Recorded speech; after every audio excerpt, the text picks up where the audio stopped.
नमस्कार विद्यार्थी मित्रांनो, या व्हिडिओमध्ये आपण पुस्तकामधलं पेज नंबर 3 वर जे एक्झाम्पल 2 आहे ती जी ऍक्टिव्हिटी दिलेली आहे ती बघणार आहे। कारण की सॉल्व एक्झाम्पल, जे ऍक्टिव्हिटी आणि प्रॅक्टिस सेट हे पण इम्पॉर्टंट असतं।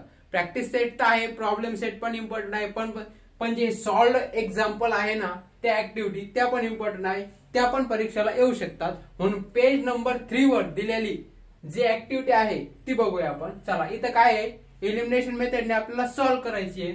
फर्स्ट इक्वेशन दिलेलं आहे, सेकंड इक्वेशन दिलेलं आहे आणि यामध्ये मल्टिप्लाय करायचं सांगितलेलं आहे। मल्टिप्लाय इक्वेशन 2 बाय 2, हे इक्वेशन 2 5x म्हणजे इथं काय येणार 2 2 2, इक्वेशन 2 ला मल्टिप्लाय करायचं। आता आलं 10x - 2y, यांनी इथपर्यंत सॉल्व केलेलं आहे। इथे काय येणार 18 × 2 36, किती येणार 36। आता इथं काय ऍड इक्वेशन 1 and 3, इक्वेशन 1 आणि 3 ऍड करायचे। 3 कोणतं आहे हे, मग या बॉक्स मध्ये काय येणार इक्वेशन 3 येणार। इक्वेशन 3 काय आहे 10x मायनस जसंच असता 2y आणि 36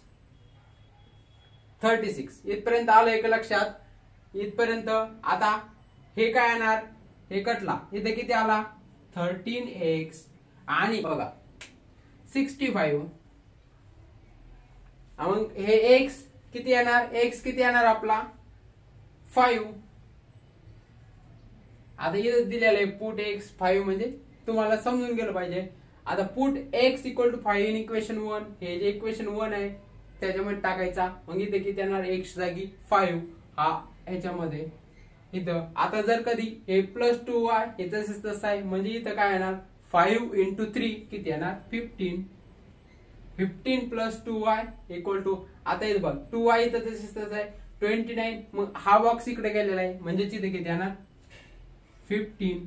आता इथे किती येणार 14, 29 - 15 14, आणि इथे किती आला y 7, कारण की 2 ने डायरेक्ट मल्टिप्लाय केलं 7, म्हणजे x किती भेटलाय आपल्याला x 5 भेटला, y 7 भेटला, म्हणजे लिहा x 5 y किती भेटला 7। हेच ऑर्डर पेअर सोल्युशन आहे।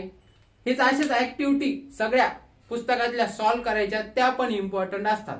चला मित्रांनो, नेक्स्ट व्हिडिओ मध्ये भेटू, धन्यवाद।